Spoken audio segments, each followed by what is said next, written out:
I hit record a drop, you can't ignore it. I'm transforming now these cars and planes, I'm always boarding. Just out touring down in Charlotte like I play for Hornets. When I'm performing, never boring, now you can't afford it. Champagne Perrier, Finnish friends on my face, looking like I'm from the deep.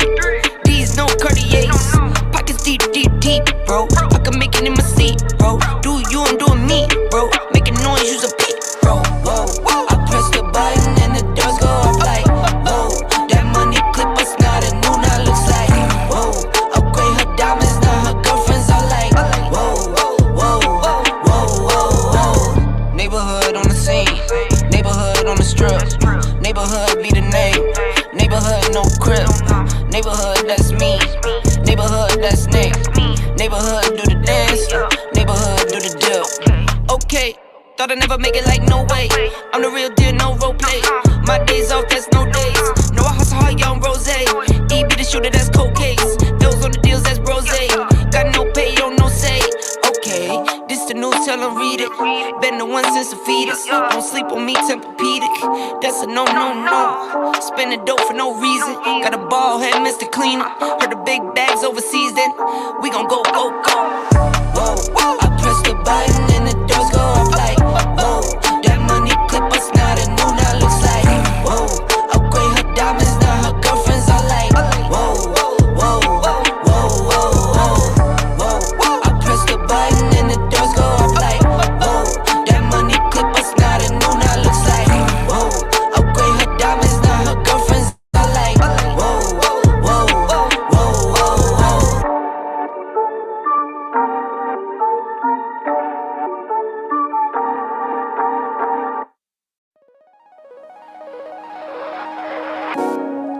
Oh, I never knew love would come and find me one day.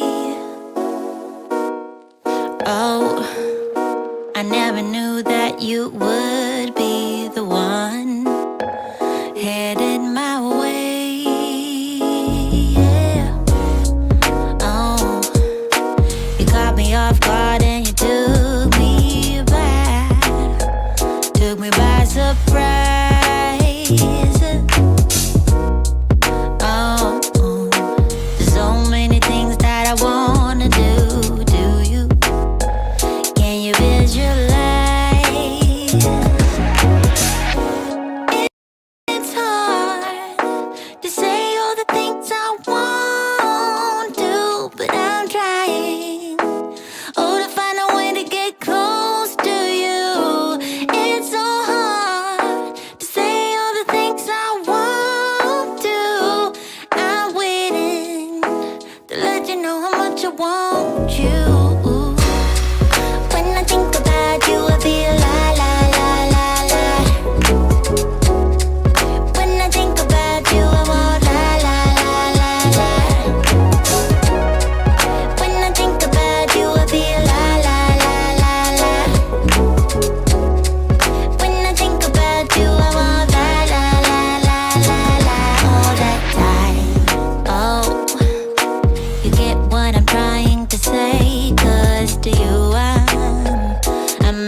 The recent indictment of R. Kelly has caused many people to become schizoid.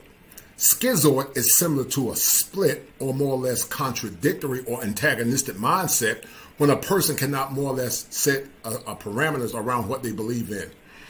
It appears because of this indictment, there are some that are actually torn behind this man's conviction because while R. Kelly is a predator, R. Kelly did victimize, R. Kelly was a victim himself.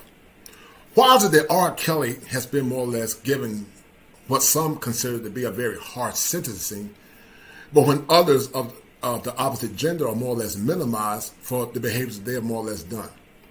We're going to explore and contrast the importance of fair and equitable justice in America.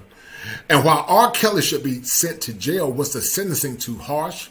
It's just another male witch hunt to more or less take a man and prove to others of the opposite side that R. Kelly needs to be thrown into jail? Or should the women that more or less molested R. Kelly be sentenced at the same rate that R. Kelly was too? What happened to the people that molested R. Kelly and that R. Kelly's molestation caused him to be a sexual predator? Sit back and relax and enjoy this show as I bring it to you live from the greatest state in the union. And we're going to talk about how molestation and fatherlessness can be or cause some people to turn to the dark side, similar to what my man B.J.S. Ilmore called a SHATTERPOINT that's seen in the Jedi or more or less seen in the movies. Did R. Kelly have a SHATTERPOINT? Did R. Kelly turn to the dark side? You decide.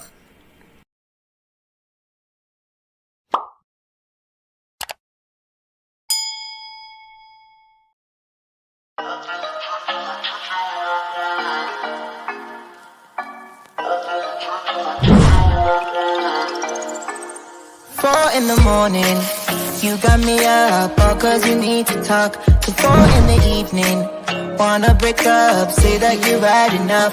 I'm tired of talking, again and again, argue about everything. You are my darling, this kiss and make up, I know you want to touch.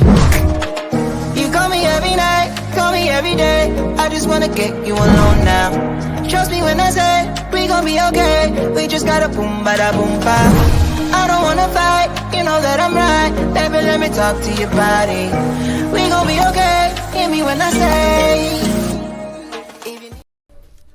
Guilty. R&B singer R. Kelly has been convicted for racketeering and sex trafficking in federal court in New York City. Prosecutors allege that the singer was a serial sexual predator who abused young women as well as underage girls and boys for more than 2 decades. The district attorney says this verdict wouldn't have been possible if it weren't for the victims who testified. This conviction would not have been possible without the bravery and resilience of R. Kelly's victims. I applaud their courage in revealing in open court the painful, intimate, and horrific details of their lives with him. The jury also convicted Kelly of violating the Mann Act, which makes it illegal to take anyone across state lines for immoral purposes. Sentencing in Kelly's case is set for May 4th. He is also facing charges in Chicago. All right. Can you guys hear me? If you can, this is going to be a very important topic. R. Kelly was indicted on racketeering and sexual abuse charges. He was indicted on racketeering and sexual abuse charges. Let's have a discussion because you know and I know that what R. Kelly did was horrendous. It was horrendous for a man to do what he did to so many children. But here's the caveat to that argument. Even though R. Kelly was guilty in doing what he did, where's the level of empathy for R. Kelly? Because R. Kelly was molested by others as well. R. Kelly was molested by allegedly women in his family. And he was also molested by a man. But why is it when male sexual abuse victims are molested, the pain impacted upon them is actually minimized? Let's have a conversation about this R. Kelly fiasco. I want you guys to, let's talk about it because I'm going to bring the link in. It's going to be an open conversation. Because some people feel that R. Kelly deserved what he got. Click on the link, please. Some feel that R. Kelly deserved what he got. Call in. But some feel that R. Kelly is just a victim of his own. He's a victim of his own peril. It was more or less told he had 9 accounts of sexual assault and also racketeering, and while those crimes should be more or less penalized, I will ask you guys a question: do you feel like this is just what I call an elaborate witch hunt, where there are some radical feminists that are more or less saying that we're going to get him, and by him being a black man, it makes it worse? Do you feel that the harshness of the sentencing was too harsh? Do you feel like he got what he deserved? Or should they have taken consideration that even though he is a predator, that he was a man that was molested as an early boy, and unfortunately some people that are molested actually turn or become hypersexual, and some actually become abusers. So I want you guys to join in. I see my man Carson, I agree, is definitely a double standard. Secretary Carson, join in if you would like, please. Join in. We're going to have a discussion. We're going to talk about this R.Kelly sexual abuse case. And then also we're going to talk about the hypocrisy that often happens as Jada Pickett Smith allegedly has been having an entanglement with boys as well. Many have said that she's been having an entanglement as well. So let's have a conversation. The link the link is in the box. Let's click on the link. Let's have a conversation. Should R. Kelly have been giving the sentencing that he got? Should R. Kelly been giving some form of clemency? Or does R. Kelly deserve to be thrown into jail? Listen, we know that kids that are in single-parent homes are at more greater risk for not only molestation, but also abuse. And many times the courts are not fair when it comes down to male that create crimes or more or less perpetrate crimes. While I believe that men and women equally should be more or less accosted for their level of involvement in a crime, it appears that when it comes down to, unfortunately, a lot of men are given a more harsher sentencing. What's your take on that scenario? Do you feel that the sentencing is too harsh when it comes down to men? And do you feel like R. Kelly was justified, I mean not justified, but given due justice? Or do you feel like the jurors were too harsh on this man and they should have some level of understanding? You know and I know that there are inequities as it relates to men in this country. It appears that that men a lot of times get a more harsher sentencing when it comes down to crimes committed against women. And while I believe that crimes or sexual crimes should be more or less punished, I think those sexual crimes should be equitable for all people. Those sexual crimes should be equitable for all people, because many times those sexual crimes are not equitable, and a lot of times the people that more or less committed perpetrations against boys, a lot of times they get minimized. I got my man Chris Stronghart in the house. Chris, what's up, brother? Unmute yourself, brother. Unmute yourself. What's good, brother? What's good? What's good? So listen about this R. Kelly fiasco.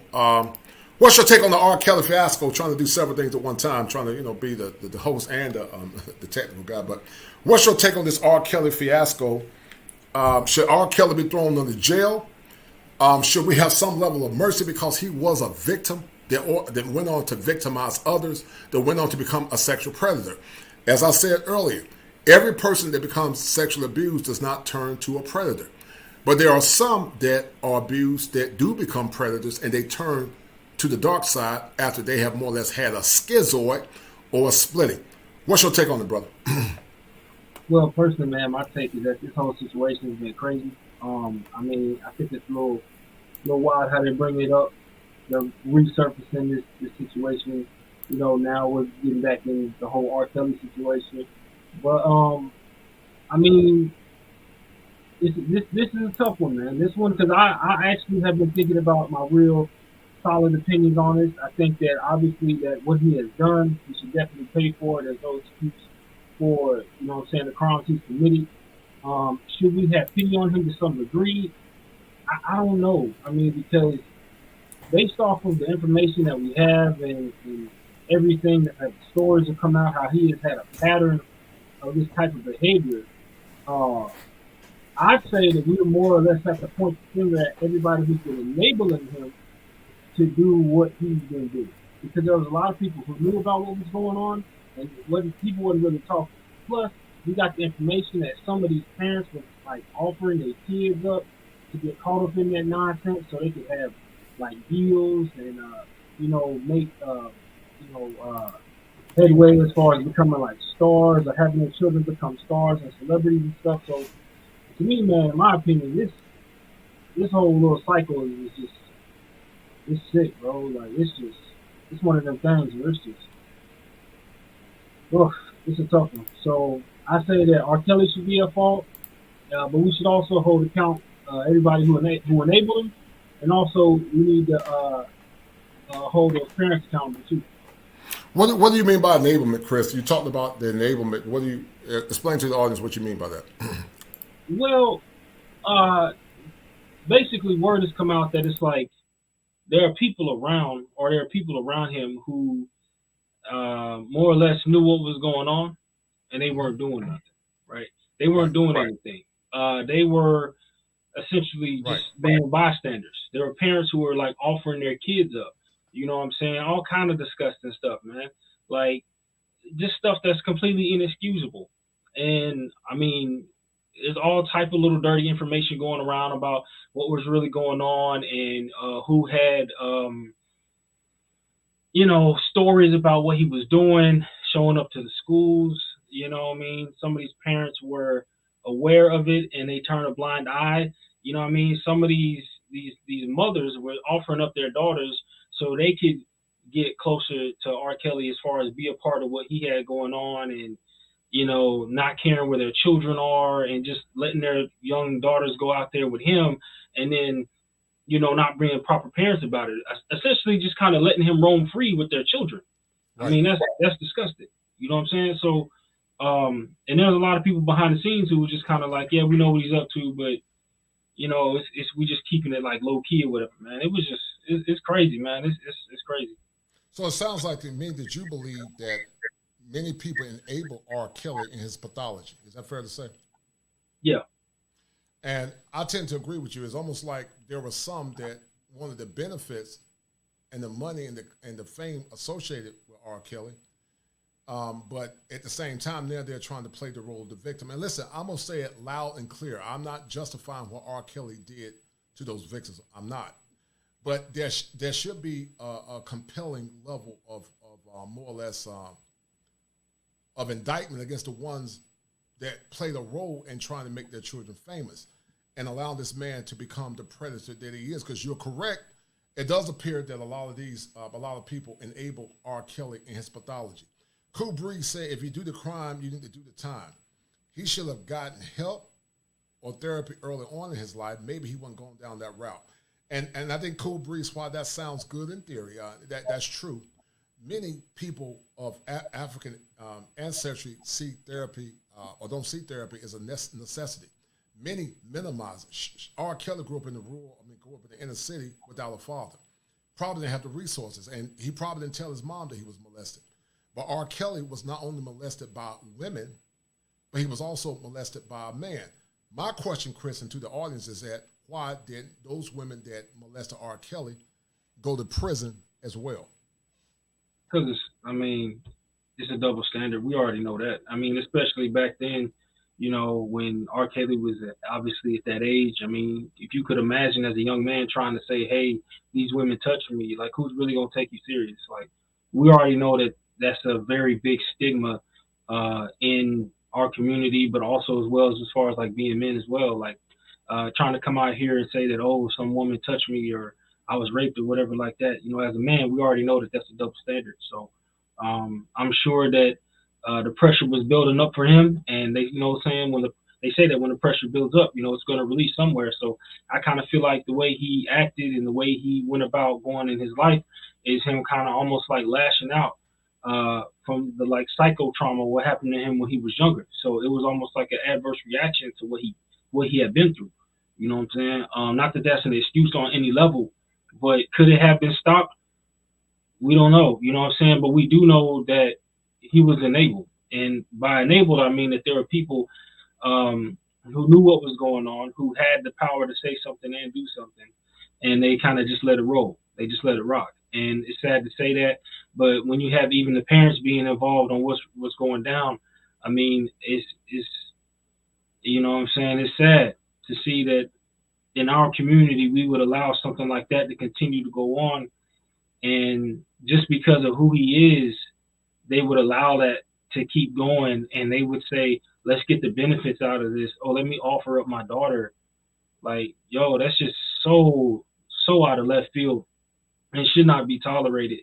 But hey, when everybody's getting paid and you got these mothers who are out here allowing this to happen with their children, that's just disgusting. They should be right up under the jail with them, in my opinion. I totally agree. I totally agree with you 100%. The lack of accountability. Listen, it goes back, Chris. I don't know about you, but when I was in high school, it was often seen that a lot of times women would date older guys in high school because they wanted benefits. And we know that women love resources. They want resources. Many tend to date older men. And so some of these women that allow their daughters to be in this circuit or ring are just as complicit. How can a young girl like Aaliyah or her parents allow their daughter to marry a R.Kelly at 16? Didn't the parents play a role too? How can a 16-year-old girl be allowed to marry a man like R.Kelly? But now all of a sudden, everybody want to point the finger and, make R. Kelly the sole victim. The sole predator. Once again, I'm going to say it again because I know people are very sensitive about this topic. R. Kelly should go to jail. R. Kelly was a predator. R. Kelly should be going to jail. But at the same time, was the sentencing too harsh? The women that molested him and the man that molested him, should they be thrown into jail as well? You can't talk about justice, but at the same time, call it blind justice. And the legal term prima facie means blind justice, meaning you're impartial and you don't have a more or less schizoid mindset. But Chris, it appears that many people have a schizoid mindset as it relates to this R. Kelly fiasco. And Chris, I think there's some underpinnings that's tied to Miss Andrew. What's your take on that? Well, there's definitely some deep things going on here. There's a lot of different angles. This is kind of a nuanced situation because so many people allowed it. Just to speak on the misandrous part of it, that's an angle too, man. It's in there. I kind of feel like that, because even if he would have came forward, I feel like that maybe his own parents or his mom wouldn't have even, believed him. You know what I'm saying? And it's just a vicious cycle. I kind of feel like that all the way around across the board. Everybody's wrong, starting with his family and his mom. You know what I mean? But what is that? What does that point the finger at, though? When we talk about his mama, where does that whole chain start? That whole thing starts at what? That finger gets pointed at us as it reflects on us as a community, basically. Right.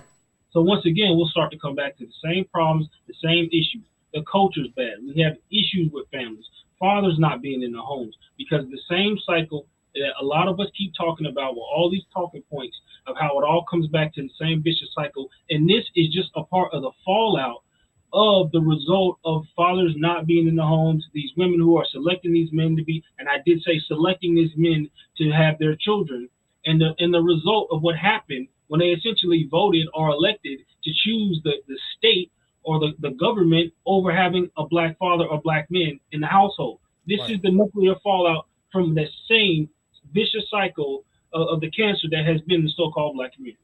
Right. Shout out to my man K-Ron S for the $1.99 super chat. Thank you, brother, for your kindness. Thank you for the $1.99 super chat. Now, listen, guys, this show is just starting. This is a very sensitive topic. Many people have become schizoid, or more or less split, on the sentencing and the racketeering charges of R. Kelly. And so to the 19 people that are listening, if you like what we're doing, please cash out $7 Smalls. Please cash out $7 Smalls. I'm going to drop the link. But if you don't have any money, please share this content. Hit all notification button to the 19 that are listening. Share this content to at least 5 people. Help me get to 2,000 subs within the next 2 weeks. And let's have a conversation because there's a crisis in America, and the crisis always appears that many times men are given harsher sentencing for the same crimes that the opposite gender actually is complicit in doing the same thing.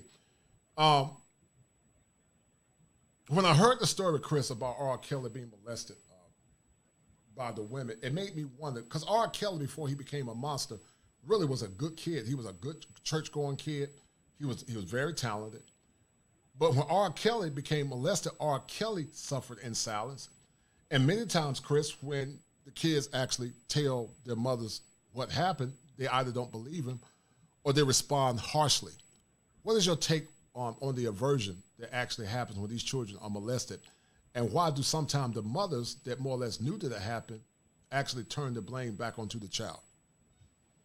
Because they don't want to take accountability for their actions.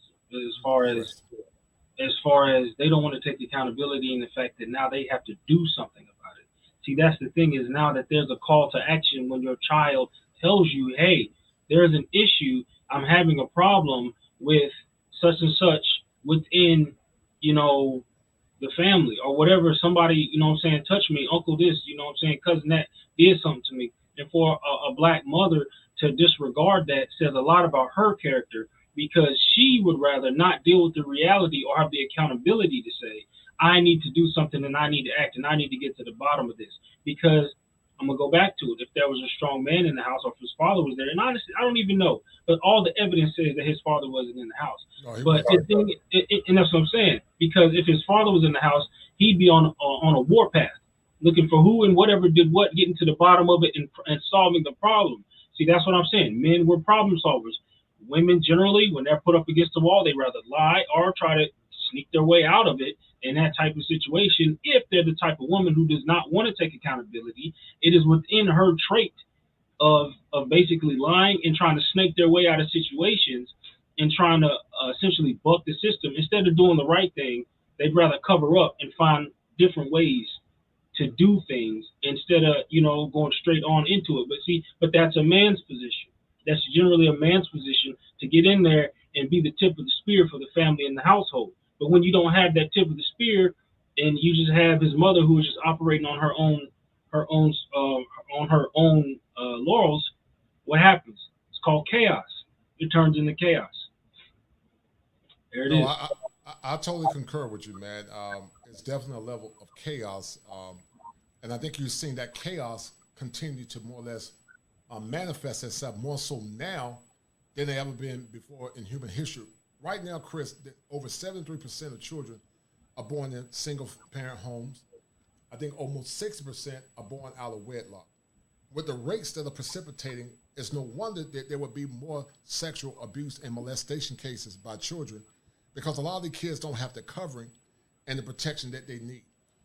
You will be surprised that some of the women that you've dated have more or less been victims of sexual abuse, but at the same time, a lot of men have been victims of sexual abuse.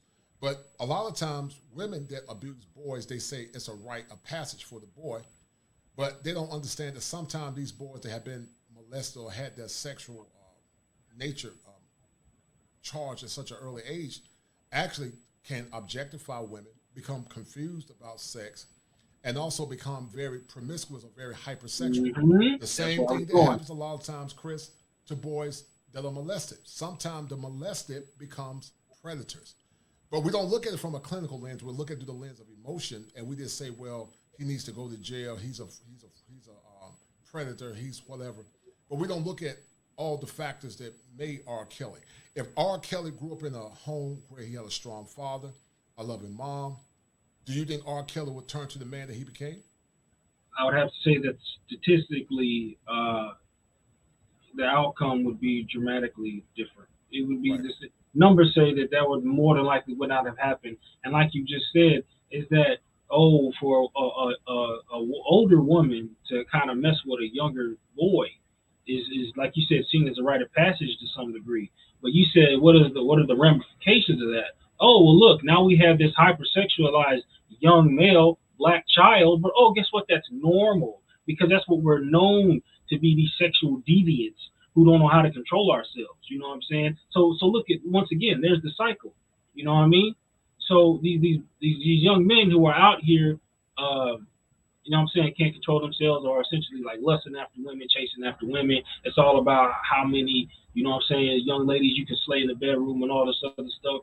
I mean, that's an example of where that type of mentality comes from. You know what I mean? Because if you got a young man like R. Kelly who went through those type of traumas and situations, and then it seems like wasn't nobody there to help him, what's going, you know what I'm saying? Like here we go, the outcome. You know what I'm saying? He's going to be a deviant in some type of way because of what happened to him. He's going to be looking for an outlet eventually to try to correct what happened to him in his own mind. He's basically going to take justice to his own hands. That comes from lack of a community and lack of strong men in the community. Right. I totally agree with you. It's a lot of corroborating factors that are going on. Rodney Thomas said that mental health only matters until the afflicted causes harm to others. Once you make a fortune, it's up to you to seek the help and improvement. But what if you don't know you're sick? That's an excellent point, Rodney Thomas. All parties are guilty. He's 100% correct. All parties are guilty. R. Kelly should go to jail, but the people that enable him should go to jail, but also the women that allowed their daughters to become pawns for money and fame are equally complicit in neglect and abuse of their children. Some of these girls were 17 years old. But once again, Chris, we know that a lot of women a lot of times like older men that are mature and have money. Do you agree with that? Yeah, they generally do like older men. Right. So they like men that tend to have money and that are mature. Mm-hmm. But I saw it firsthand when I was in high school. There were girls that dated older men. They dated older men. They got down with older men, and they tend to like older men, you know, because they felt like older men could give them the things that they wanted. But then all of a sudden, you know, R. Kelly is the boogeyman. And see, that goes back to the double standard of sexuality and abuse upon boys. A lot of times, sexuality and abuse upon boys is actually minimized. But, you know, we're going to talk about the Jada Pickett Smith entanglement issue at some point, too, because there's allegations that at some point she was dealing with a lot of underage boys. But a lot of times those conversations are minimized. Reginald Roberts says the government solicited and corroborated those stories to make them jail together to get this case to work. There is something wrong in our system when stories without police reports can get you. What's your take on what Reginald Roberts said? And to the people that are listening, if you have not joined, please click on the link. Let's talk. But also click on the link to Cash App $7Smalls. Donate to the show because these shows are time consuming. But I am a male rights advocate. I believe in advocating for not only black men but all men, because many times many men in this country are more or less deemed to be guilty without proper evidence. We're already accosted because many times in America, men are seen as not valuable but only commodities. So what's your take on what Reginald Roberts said? The government solicited and corroborate those stories to make them jail together to get this case to work. There's something wrong in our system when stories without police reports can get you. What's your take on that, Chris? Well, first of all, he's right. You know what I'm saying is that, you know, because what we're looking at is we could be looking at two things being corrected in the same place. R. Kelly was going to go down anyway. They were watching him, you know what I'm saying? So they were just going to wait to the right time to go ahead and take him in. Because remember, on the last thing he was brought up on more recently, it wasn't about if he did those things in the past. It was about the RICO charges. Because the RICO charges talked about how he was essentially creating a ring of kind of like a sex trafficking, kind of like we could almost call it, pedophilia to a degree situation he had going on, as far as keeping people quiet after the situations happen with these young girls, paying people off, shaking hands and stuff like that. You know, the RICO charge that goes behind what happened is what they're really trying to slam him with now. So is it funny how everything just kind of came together? And yeah, it is. It's called the FBI doing stuff behind the scenes. And we don't have all the evidence to say, that they're completely necessarily wrong. They're doing work because they don't have to tell the public everything. So my thing is that could there be some stuff going on behind the scenes? Yeah, and it probably is. Or is this just a fair, straight up trial? Possibly as well. I mean, two things could be corrected in the same place because we're dealing with a whole bag of cats in this situation, because now that they took down R. Kelly, guess what? Now they can start working to get everybody else who's involved, and this could be just the tip of the iceberg. Like you said, all parties meaning the enablers. Well, exactly. You know what I'm saying? All parties are involved in this situation. I mean, since they took down R. Kelly and they took down the biggest part of the ring, nobody's getting funded anymore. You know what that means? People gonna start talking, because all of a sudden their pockets ain't getting lined up anymore. So now everybody's gonna start spilling the beans on who did what, how things happen. You're gonna start seeing more and more people getting marched up in that jailhouse. That's what I see happening. Well, you know, Rodney Thomas said that all parties, meaning the enablers, should go to jail, and I totally agree. But it's almost like, as I said earlier, we should have blind justice, which is prima facie. There's not blind justice. We tend to assume that sex abuse crimes are genderless, but they're not genderless. Chris Strong Art. Women perpetuate sexual crimes just like men do, but they tend to get off a lot easier. Look at the Mary Lou K. Letourneau situation, where she got pregnant by that young boy. She was getting a tap on the hand. But imagine that had it been a man getting a young girl pregnant. And so, listen, I'm not here to get caught up in the tit for tat, but I do believe in fair and equitable justice under the law. I believe in fair and equitable justice under the law. I believe that men should be given the same sentencing as women. I don't think because of the gender, either gender should get off. They should be given the same penalty and the harshness of that penalty. If we live in a society, Chris, where we say we are equal, well, if we say that we are equal, then they should be given the same sentencing. What's your take on that? I mean, of course. I mean, if things were equal, but we already know that's not 100% how things go. I mean, there are double standards in gray areas in our justice systems and stuff like that. We're very much aware of, how things are not fair. You know what I mean? We already know if there's a domestic situation going on with domestic violence, like if the police get called and they show up, they're pretty much already going to put the man in cuffs, basically punish you for saying, we shouldn't have had to get involved anyway. Now we're going to take you out of the situation and essentially take you out of the house regardless. You know what I'm saying? So we know that there's a double standard in our system, man. It's not perfect. It's messy. And it can be sad in some areas, to see that women will get off with lighter sentences and it could be the same crime. I mean, these are things that they really starts to tug at the dirt and at the root of the scum and the nastiness and the corruption of our court systems, man. It's a nasty road to walk, man. It really is. Mm-hmm. Right. And some of these men were either assaulted, they were raped, and a lot of times they suffer in silence. Some of them become hyposexual, meaning they become very rigid. But some become very promiscuous. They become confused. Sometimes the ones that molest, their sexuality is confused, where they want to deal with the same gender. But then some tend to be very promiscuous towards the opposite gender. And because of those pathologies, a lot of times, Chris, the children actually suffer, and they're not given the proper recourse to help them move forward. And the reason why you see so many dysfunctional relationships is because a lot of people have not adequately healed. Some people, when they're molested, actually become abusers to self-medicate the pain. Some become very verbal abusive. Some tend to sleep with multiple people. But they all do it, Chris, as a form of self-medication a lot of times. But sometimes it's also a neurotic impulse where their bodies become addicted to that dopamine rush, because sex, even though it can bring a lot of pain, it also can bring pleasure. What's your take on that, brother?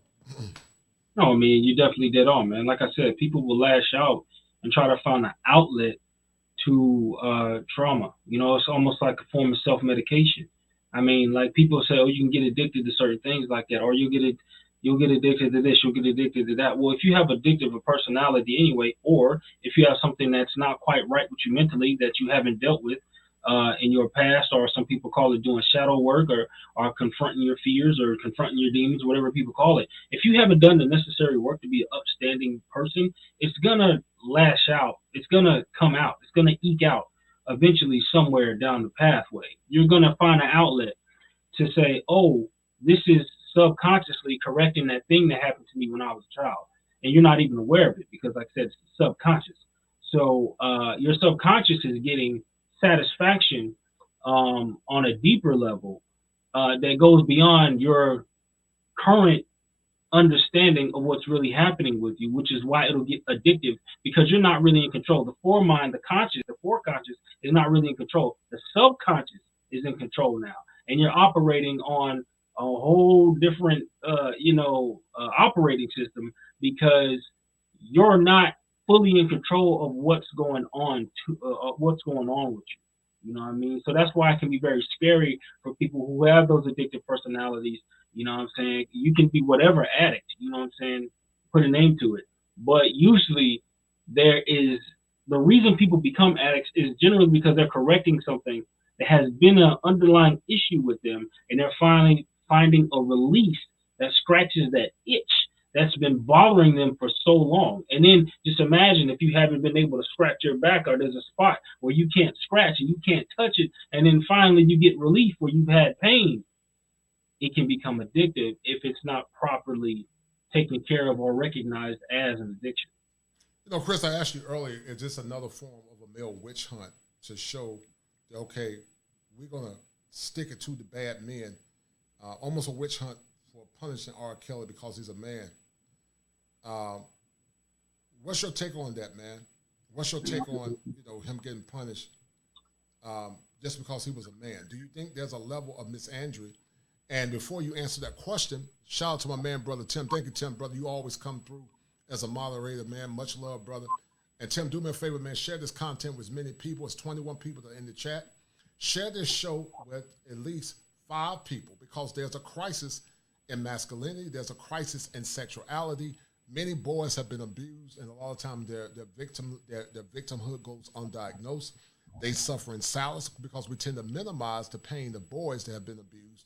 And as I said earlier in the show, I'm not minimizing what R. Kelly did. R. Kelly should go to jail. But the question remains is that people that have been molested repeatedly by men or women, should those factors be taken into consideration when it comes down to sentencing? Or should we take the key and throw it away and just deem those that did the molestation as they were abused as monsters alone?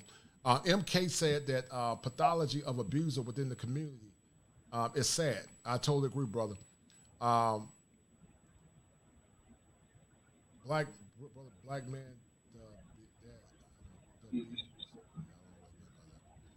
I don't know what he meant by that. So let me hit on this. So shout out to my man. So my man Tom Maynard Cutler said, when a community is absent of men, everyone is vulnerable, and it's 100% correct. I said that there are 7 steps that a man must go through in order to become an optimized male. And family is the number one pillar of the precursor to having a strong and sustainable family. When you take the fathers out of the home, I'm talking about strong masculine men. I'm not talking about simps, because sometimes you can have a man in the home and he's a weak, emasculated man. But I'm talking about a masculine man that stands on principles, knows what he believes in, is unwavering in his convictions. When you have those men in homes, children tend to have better outcomes. It's not a guarantee, because right now, Chris Strongheart, you know, and I know that many kids, even with strong fathers, have the lure of the world trying to pull them in and change the trajectory of what the fathers are putting into the kids. We live in a very hedonistic society.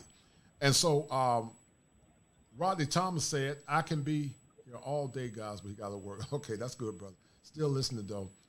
You're doing great, sir. Great call, no doubt. I call my man Chris a young crab. He's an awesome intellectual. And shout out to my man, Magenta Peel individual. Thank you, brother. Much love, brother. Thank you a lot, man. I really appreciate that.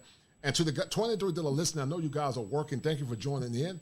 If you cannot donate, which I hope you do, share this content with at least 5 people. If you share it with 5 people, you'll help me reach my mark of 2,000 subscribers soon. I'm trying to grow this channel. I'm trying to have an awakening as it relates to the efficacy of black men. As a black male therapist, which is rare, you're getting a treat and having someone that can look at things through the clinical lens, but also through the social lens. A lot of times, male abuse and male issues go undiagnosed or more or less minimized. But I want to call to terms why it's so important for men to work together and deal with the pathologies that they are dealing with. My man D said that heterosexual black males, men are targets. I totally agree with you, brother D. They are targets, have been targets, and continue to be targets. we are not equal. We don't have the same type of sentencing. There's a double standard. That's why I hate it when some women say, well, they're a double standard. Well, it's double standards for both sexes. There are some things that women can get away with. There are some things that men can get away with. But we know that R. Kelly was indicted for sex, racketeering, and also sex crimes. Chris, I don't know what the sentencing was. Was he sentenced to life in prison? I think some said life in prison. Is that true? I think it was like 10 years to life, something like that. 10 years to life. I think it was like 10 years to life based off of the different states or the different court systems that he owes years to.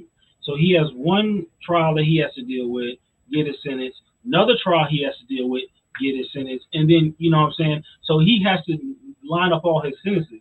So there's more that he has to atone to. So while he's already going to be serving one set of years, he's still going to have to go in there and go to his other trials and see what they say about him. But you had asked me, do I think that this is a witch hunt? Yes and no. I feel like, again, both things could be existing in the same place at the same time, and I think that they are. I think that R. Kelly did the crime. He should do the time, and there are also women who are looking to pull him out of his position because he is a man, and now they finally have a gateway, or the floodgates are wide open for them to plan a full-scale attack and smack him on the wrist and say, bad man, don't do that again. You know what I mean? I feel like all things are at play here, because for men, we can't really defend R. Kelly. You know what I'm saying? He did what he did, right? There is not much that anybody can really get in here and try to defend him and say, oh, he should not have been sentenced, and oh, he didn't really do that to those girls, and that never happened. Show me the evidence for all of that if you really want to have that debate. You know what I mean? This is not about how you feel about R. Kelly and you think he has great music. He's scum, first of all, and he should be up under all the jails, stacked on top of each other, with all the mothers who enabled him to do stuff that he did, with the whole ring of everybody who was doing it and everybody he gave money to that enabled him to pull this off all the years that he was messing with those underage girls. And let's everybody understand, we're talking about underage like 14, all right? This ain't no just, oh, she wasn't quite 18. No, these were like middle school. You know what I'm saying? This is disgusting. You know what I'm saying? I have no sympathy for R. Kelly in regards to the situation. Complete disgrace to us as men and as black men. But do you feel, Chris, that some care should be taken in the fact that even though he should be thrown into jail, that his molestation caused his own pathology? How much of his molestation caused him to become the demon? Because remember, Chris, a lot of people don't understand that once kids are traumatized, they can go do something called depersonalization when they actually develop alter egos, but also derealization. There was a woman that said she talked with R. Kelly, and he was often conflicted. He would come to her church crying because he was conflicted with some of the things that he was doing. So I understand what you're saying, and I agree. But as a therapist, do we look at, the alternate personalities that maybe R. Kelly developed? Are we looking at only through the lens of rogue justice, or are we looking at through the lens of rogue justice and clinical appraisal? Because I think a lot of times people don't look at it through the lens of clinical appraisal. They only look at it through the lens of rogue justice. Now let's flip it, Chris. Suppose there was a woman that committed the same crimes that R. Kelly committed. Will we have the same sympathy for her, and will we use her being molested as a form of what caused her pathology? But before you answer that question, shout out to my man Tim Howard. Thank you, brother, for the $5 super chat. Black men and black boys' mental health are very important. I agree with you, brother. Always appreciate what you do, coach and clinician. Black men first. And you're right, and I appreciate that, Tim. And as I said earlier, while I am an advocate for black men because we have our own special issues, I'm an advocate for all men. I believe that men should be healthy so they can get the outcomes that they want, but also so that they can become healthy men for their children and also for the women in their lives. But a man can't be a healthy person for his wife or his children if he's a broken man. I've said in the past that a broken man, a hopeless man is a broken man. And a broken man is a dangerous man. And I think anytime men are complicit in behaviors that are not deemed socially acceptable, a lot of times we don't look at the pathology that caused it. I did a show, Chris, Saturday called Leave Mr. Alone. And the prevailing principle from that show, Chris, was more or less the fact was Mr. the kind of person he became because he went through Jim Crow racism, or was Mr. just being Mr. because he was a mean man, or was Mr. a combination of Jim Crow racism and also him being mean? And so we don't look at all the factors that make the social makeup of a person. As a clinical therapist, we talk about something called protective factors and risk factors. Children that have fathers are considered protective factors. Children that grow up in homes is a form of a protective factor. Children that have adequate resources are protective factors. R.Kelly had none of that. He didn't grow up in a healthy neighborhood, not to my knowledge. He didn't have a father in the home, and he had a mother that was working all the time. And a lot of times, people say, well, these men are not taking care of their kids, but that's a lie and it's a myth. Many men want to take care of their kids. Unfortunately, some of our women, not all, sold out their men for government subsidies. And also some of our women, because they are broken, picked, dusty, ain't-ish men to follow their offsprings. They pick those men based on swag instead of picking those men based on practicality. What's your take on that, Chris? So I answered that question basically, and I started off with a question saying, if a child falls and breaks his leg, whose job is it to nurse that child back to health? Right. It's parents. If a child is sick and he's not well, whose job is it to take care of that child? It's parents. If R. Kelly had a mental issue that he was showing signs of as a child and things were happening to him, whose responsibility was it to make sure that their child gets help? The mother. If she did not know or did not listen to his cries for help, who enabled that type of behavior to continue and grow him into the beast and the monster that he became? His mother. I am not going to pull any type of punches away from the mother and the responsibility of her and how she created this monster. I'm not saying that R. Kelly is excused, but if we stop the cycle, if we chop the head off the snake, then the snake is dead. See, my point of view is this. If we were gonna, because you asked me also if this was a woman, would we have the same type of, I guess we would say vitriol as far as throw him in the jail and lock away the key? We should, okay? We should. If Jada, because if we're about to get into Jada, if she was involved, let's just say it was Jada. Let's just say that we're in an alternate universe, Thanos snap. We're in an alternate universe where now Jada is the one who's on trial, and Jada is the one who's had this reputation of maybe she was messing around with underage boys, pulling up on them when they were in school and all this other stuff, had a ring and all that. Should she go to jail, and should we have no remorse for the courts essentially sentencing her? We should have no remorse. It should be the same. I don't believe in a double standard. I don't believe that, if a woman does it, she should get a lighter sentence or anything like that. Under no circumstance should that be any type of anybody should let that off and say, oh, she's a woman, or form a case and show me where that is gonna go by and people are just gonna fly over like, oh, it's okay, she did all this nonsense and we're just gonna let it roll. But as I'm saying it, I just had a great example coming to mind, Cardi B. But it was not underage men or wasn't underage boys.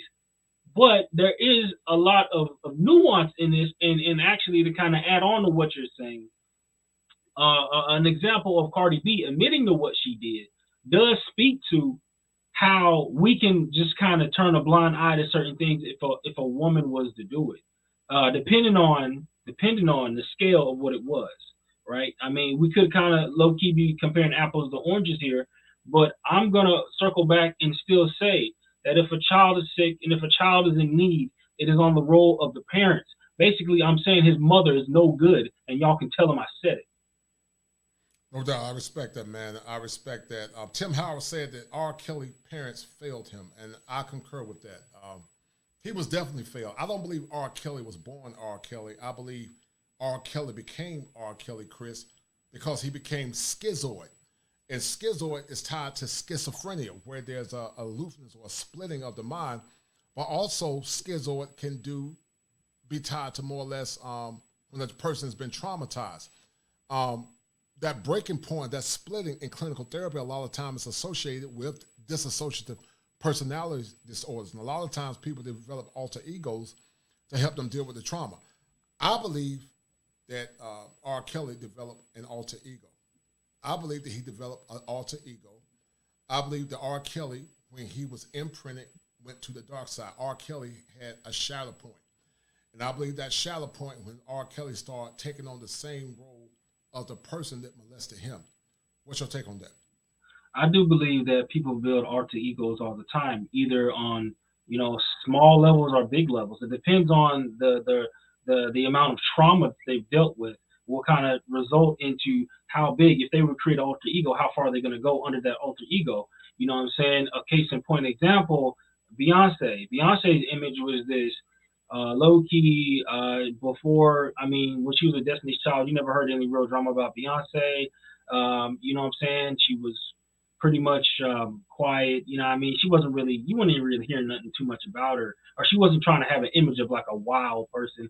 But then when all of a sudden she stepped into being calling herself Sasha Fierce, she started acting out somewhat of that little bad girl energy that she had to get out of her under the name of calling herself Sasha Fierce, so she could kind of, you know, release this energy of this person that she kind of wanted to act out in some regards. You know what I'm saying? So, you know, just based off that example, people will use alter egos all the time and try to act them out, and then they'll get lost in the role, or they'll take it too far, and they'll have a split in their own mind where they'll say, "Oh, that wasn't really me. That was the fame did it to me. The fame did it to me." And this is where you start to get down that path, especially when it comes to celebrities, or where they talking about, oh, they sold their soul. You know what I mean? They became something or somebody else. They turned into something or somebody else, and they lost control. So those things like that are most definitely bound to happen. And that's why I'm saying mental health is of the utmost importance. That's why I talk about it on my channel, having a freedom mind state, traveling, you know, doing things that you need to do to get yourself mentally clear, not allowing people to judge you, not, you know, taking people's opinions in such high regard to where you can't even move or function, you know, because you're so held down with guilt and shame of trying to be the person that you actually want to be. You know what I'm saying? So, you know what I mean? Like, yeah, like that's really just, yeah, alter egos definitely can be used as a weapon or outlet. You know what I mean? So you gotta be careful aware of that. Yeah, unfortunately, it definitely can be used as a weapon or outlet, and we see it happening all too often. To the people that are listening, get the likes up, please. Get the likes up. I'm gonna make sure there's not any feedback from this new mic that I got. Can you guys hear me good? Can you hear me? Yeah, I can hear you good, man. Make sure there's not a feedback, not any loop feedback. And please get the likes up, guys. Share the content. Please hit all notifications button coming in. And I think D gave the point of Anton Fitch. He's correct. Shout out to my man, Low End Theory. Thank you, brother, for the $5 super chat. Low End Theory said, for sure, all alternate personalities are real. But he had the strong presence of a mind doing business. It's a vice that he knew he had and could afford. That's interesting. I wonder what. So what do you think Low End Theory is saying? He said, for sure, entrepreneurs are real, but he had the strong presence of mind doing business. It's a vice that he knew he had and could afford. I can see that. But there's theories that says that when a person develops split personalities or more or less borderline personality disorders, the question remains: do they know that they are actually doing the manipulating? You know, and that's a very good point, Low End Theory. That's an excellent point. So the question is: did he know what he was doing? Meaning we knew he knew what he was doing, but it's almost like a subconscious. It's almost like he knows it, but does he know it to the full extent, or is he more or less traversing through his own trauma? So, yeah, that's what brings to mind. KB said, "Sounds good. Thank you, brother." All right, yeah, go ahead, Chris. Look, you want to say something? Well, the thing is just like you asked me. You know what I'm saying? Basically, a vice or whatever that he could afford. Well, really, what that is just saying that money doesn't change you; it just makes you more of what you are. So, like I said, his enablers. People who got in there and said, you know, y'all gonna give him all this money, or when he started making money and people started getting close to him, or women started getting close to him and noticing he was on some funny stuff, and then nobody really blew the whistle. They said, this man has money, he's starting to gain power, wealth, fame, and all these other things, and we're just gonna keep turning a blind eye to it because it's R. Kelly. So like I said, you know, it really come down to money made him more of it and enabled him to continue this pattern on a higher scale. Okay, because if R. Kelly never would have turned into R. Kelly, he would have turned into that sleazeball named Robert down on the corner of Chicago somewhere, who's known for, you know what I'm saying, pulling up at the schools trying to talk to underage girls. Right. You know what I mean? And money just made him more popular and made him be able to do it on a larger scale. Well, somebody said that R.Kelly was just a square. He was just a schoolboy. They say he was just a square. He was a schoolboy. They say he was a regular little weird dude. But like I said, they say he became R. Kelly after he was abused. He went from Robert to R. Kelly, the super freak. And we don't know how children that are sexually abused, sometimes when children are abused, it can open up it can bring forth an awakening in them that makes them not only become neurotic, but also compulsory, and they're willing to get that dopamine rush. Sex causes a dopamine rush. And some of the things that R. Kelly was accused of is sickening. You're like DAM, because I used to work with sex offenders. And the sex offenders that I work with, Chris, are now still sex offenders. They're still sex offenders, man, the ones that I work with. So we got to ask ourselves the question, is he guilty or is R. Kelly broken according to the thumbnail? And why is there such a schizoid or a splitting among people as it relates to what R. Kelly did? Shout out again to my man, Low End Theory, for the $5 super chat. And to ignore the laws against the crimes is intentional. That's interesting, brother. To the ones that are listening, if you want to join the conversation, join in. But before you join in, we're going to play a clip about male sexual abuse and how a lot of times these boys tend to suffer in silence. And then we're going to turn the discussion to Jada Pickett. But before you do that, shout out to my man, Chris Strongheart. I told him to design my shirt for him. He's the designer of the Kosher Clinician shirts. You see me represent the 7. Yeah, if it good on you. If it ain't 7, it ain't kosher. If it ain't kosher, it ain't right. Right. So this is Hebrew. This means the kosher. This word is Hebrew. This 7 means fire, meaning that I've been purified in fire. If you want to become an optimized male, you must become purified. So you can get, if you want a shirt, I'll let you know how to get one at some point. But Chris is a designer. If you want to get some designs made, Chris does charge an artist fee. And I think it's a fair price. Some might say it's expensive, but I think it's fair. But he does a good job. You can see from his work, he did a good job. I told him what I wanted, and he flexed it for me. So once again, shout out to my man Chris Strongheart, and thanks again, Low End Theory, for your super chat, brother. Thank you, sir. So we're gonna play this video real fast,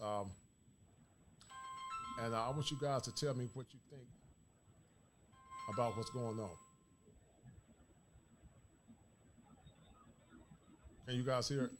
I was abused when I was about 8. That's what I remember. It was from an older male cousin. Just from what I've researched and things that I'm now looking back on, every predator goes through a grooming stage where they're trying to get close to you, they're trying to befriend you, and that's pretty much what it was. He was older than all of my cousins that lived in the house. He was coming from Brooklyn, this place that I didn't know anything about. And then he just started asking me questions about, do I have a girlfriend? I didn't have a girlfriend.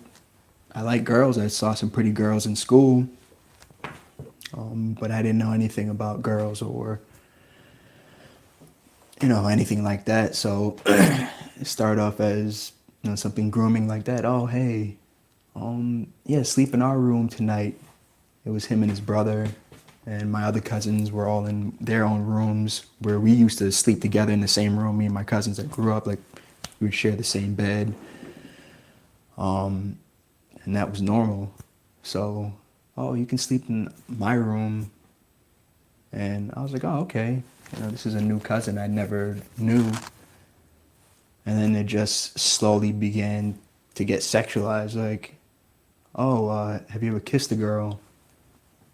And at this point, I don't know how long we were bunking in the same room here and there. Like, I would leave my room and go sleep in their room. And then he's like, I'll show you, but you can't tell anybody. And at the time, I was 8 years old. For a large portion, I blame myself. Like, I felt like I should have known better. Like, if somebody asked me to do something like that, I knew it was wrong. Like, I wouldn't kiss any of my other cousins or ask somebody to do something like that. Why would I allow that? And that's how it started. Like, I'll show you. but you can't tell anybody. And he'd wait for everybody to be asleep. It'd be late at night. Oh, I'll show you. And then it kind of slowly started to progress from, hey, this is how you do it. And something always felt awkward or weird. It was like, this doesn't feel right, but I didn't know what to do. Like, I guess he's showing me something. He's like my older cousin. I'm supposed to respect him. And he was a teenager. He's probably at least 16, 17 at the time.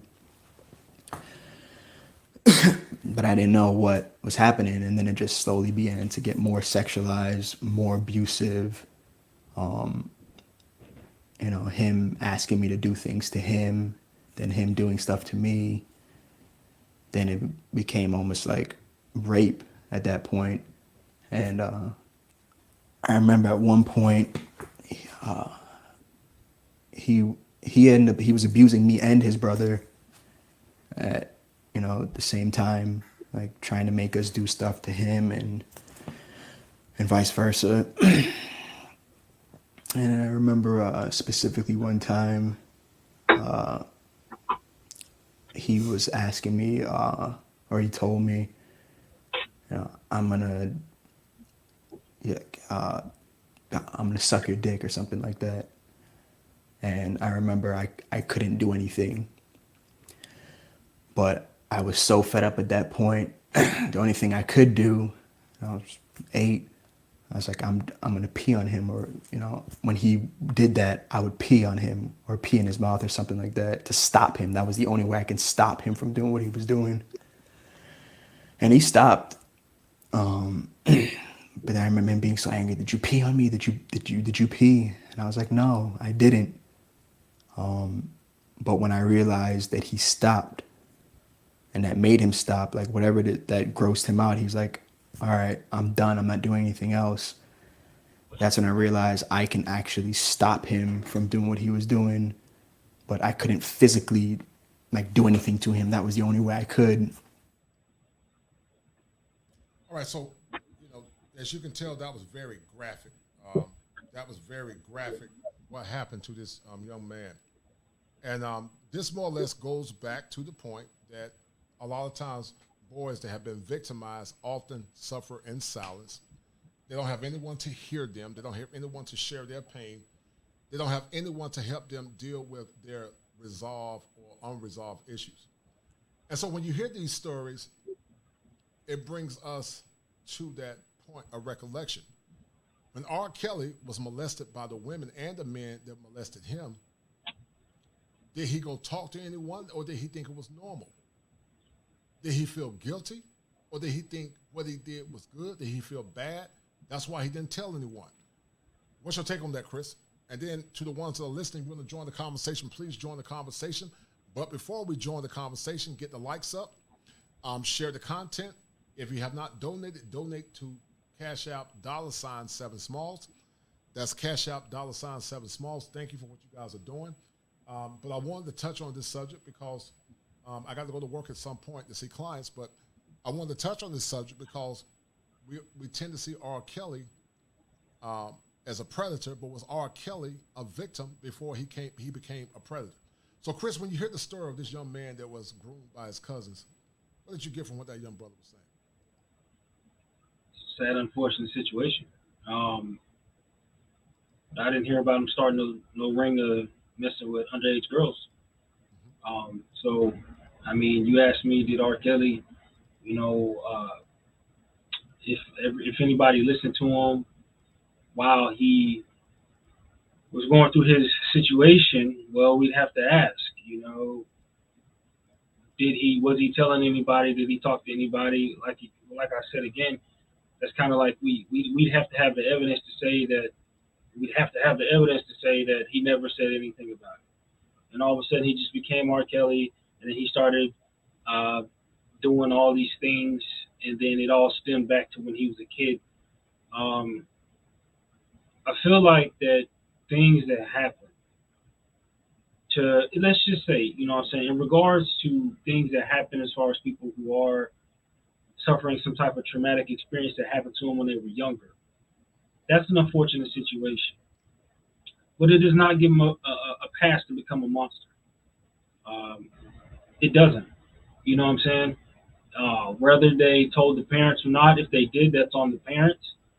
And at one point, and if at any point, you know, he gets to where he's famous and all of a sudden he's acting out and doing all these things, he didn't get that far of doing what he did on his own. There were people who were complicit and knew what was going down.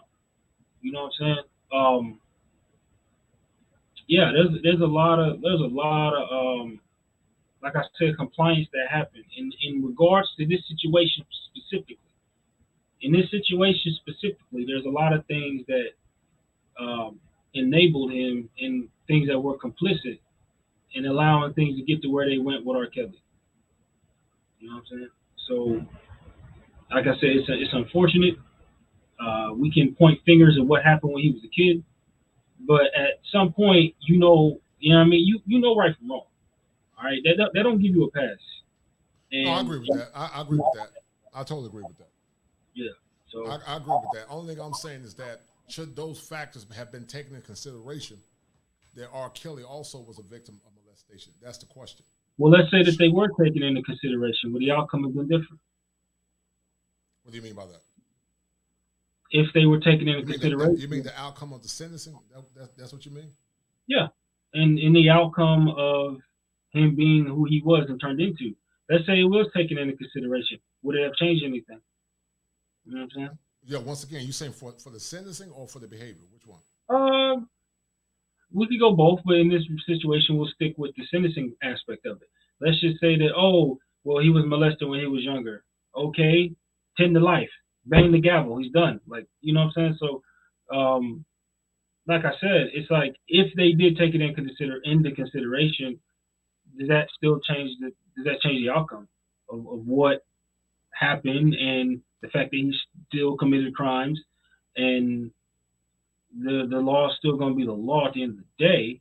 So, I mean, would we be trying to say that because he was somehow molested or whatever, that he should have a lighter sentence? You know what I mean? Like, because for me, in my perspective, it's just like, man, you know what you was doing. Well, listen. That's an excellent question, Chris. And criminal justice, you know, I went to school for law enforcement. The question is, was it intent? So there's a such thing called when they judge a person, they talk about temporary insanity. And I'm not saying that he was temporarily insane. It was a pattern of bad behavior. I'm not saying that. But they do consider mental health when they do forensics trials as a contingency to determine the outcome of how much time that person get. And so because, you know, R. Kelly was pathologized as a young boy, it's a possibility that they should take those things in consideration. Listen, that's like saying, Chris, if you walk in on a man, he's having sex with your wife. Some could argue that Chris had the right to just walk out and not kill the man. But then some could argue Chris was in a state of rage, and even though he knew what he was doing, he was so enraged that he shot the man cold. Do you see my point? So you don't know. We don't know how R. Kelly was pathologized over a period of time. Once again, I'm not saying he shouldn't go to jail. I had to keep reiterating that because there are going to be people that are listening. They say, "Oh, but no." But at the same time, the women that molested R. Kelly should have been placed in jail as well. Where's the woman that molested this kid when he was a young boy? The grown woman that molested him, or the women that molested him? Where are they at, Chris? Because a lot of times boys have been molested, but they suffer in silence. And we're going to talk about that. I'm going to show you guys a clip about how a lot of men suffer in silence. People don't give a damn about boys or men suffering in silence or getting molested. We just tend to minimize. There are some men that say, oh, if an older woman had sex with me, then, you know, it was a rite of passage. But it's still victimization. Even if he was in that situation, it still was victimization. And D said, I agree. And then Kush, the God, said he was molested by his sister. And that goes to point, was he molested? If he was molested by his sister, who molested his sister? And that goes back to what we call fatherlessness. I'll talk with men that were molested by the women in their family. They were molested by the women. They were molested by their babysitter. You know, they're molested by the babysitter. But what happens to those women that take advantage of young boys and turn on a part of the sexuality that can become hyposexual or more or less hypersexual, or make them become promiscuous or have a repulsion for women. Because a lot of times, Chris, there's a such thing called repression. Repression is an unhealthy, primitive ego defense mechanism where people repress what happened. They just don't deal with it. They just repress it into their subconscious. So we don't know the psychic mindset of these people when they were going through their trauma. We just tend to minimize it. Does that make sense? Yeah, I hear you on that. But you did mention two things once in the same space, though. You said if I was in a situation where I was, walking in on my wife and then I wind up killing some dude versus, and we're going to hold that, juxtapose the R. Kelly situation, you said a state of rage as opposed to a pattern of behavior. Two separate things, you know what I'm saying? No, I understand that. Yeah, but that's why I say I want you to take in consideration that even in a state of rage or a consistent pathology, it's still a mental health issue. Do you see my point? Whether it's a state of rage, we got to take that into consideration. But also, we got to take in the mental health pathology that R. Kelly had over a period of time that went unmanifest or undiagnosed. He did not become R. Kelly. He was not born R. Kelly. He became R. Kelly. He went from Robert Kelly to R. Kelly, a broken boy that went on to victimize others. Well, so my point is, how much of his trauma contributed to his negligent and very violent behavior? How much of his trauma contributed to his behavior? And if his trauma did play a role, then should the sentencing be less? I hear you on that. Now then, if we're going to walk that road, let's walk it. Let's think about this. Let's say that in this event, some type of way, that his past or his traumatic experiences that happened to him when he was younger would have some type of outcome on his sentencing. Let's say that this exists, right? But it didn't. Now, if it didn't, who's that? That's on his lawyer, because he should have said to his lawyer, at least R. Kelly, knowing the law to some degree, should say, hey, man, well, when I was younger, X, Y, Z happened to me, so can we run that up the system and get a life sentence? You know what I'm saying? This and that. And if he said that to his lawyer, and his lawyer didn't do nothing about it, that's on his lawyer. If R. Kelly didn't say anything to his lawyer about that, that's on R. Kelly. You know what I'm saying? So once again, maybe more or less, or maybe there was a lighter sentence that could have happened, maybe. But in the court of public opinion, who's really going to have the utmost sympathy regardless? Because you got to understand that we're dealing with a public figure. So in regards of public figures, the court of public opinion matters, because what happens to him when he gets in jail is going to be up to the hands of the courts of public opinion. Let's not act, those things do matter, because public opinion, because when you have these guys who have messed with children and done stuff like that, there's a special place in prison for them. And I'm telling you what, those inmates don't play that stuff at all. That's true. I used to be a CO. I was correct. So you're correct. Street justice. So public opinion matters in this context, in this situation, and in the court of public opinion, his traumatic events that happened to him when he was a child obviously didn't matter to him enough for him to even tell his lawyer about it. So we're not going to care about it either. Well, listen, and listen, you would think his lawyer should have sense enough to use that as admission into the argument. That's just common sense. I see what you're saying, but you would think his lawyer should be smart enough to use that, if he's a competent lawyer, as part of the legal defense, to say that this man was traumatized as a child too. I'm not saying, once again, that he shouldn't go to jail.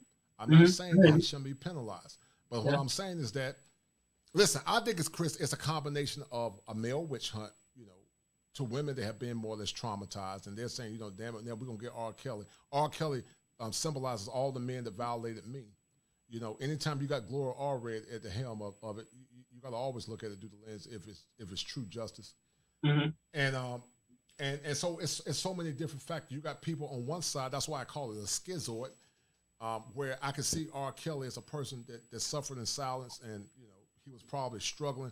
It's like he was wrestling with the dark side and also trying to do the right thing. You can tell by some of his music. Some of the music that he played was he was crying out for help. Some of his music, when he was going back and forth between gospel and secular music, it's like he was crying out for help. And I do agree with you, Chris, when I don't know if R. Kelly went to therapy or not. I don't know if he went to it. But most people that are complicit in sexual abuse, you know, it's a stronghold. It's a spiritual and a mental stronghold that takes years of counseling. It takes years of help, because sexual sins a lot of times are the hardest one to break. You know, in theology, Paul said all sin, other sins are done outside the body, but sex sins are done with the body. So, you know, when you have sex, you become one. Chris, he perhaps became one with the pathology that he was dealing with.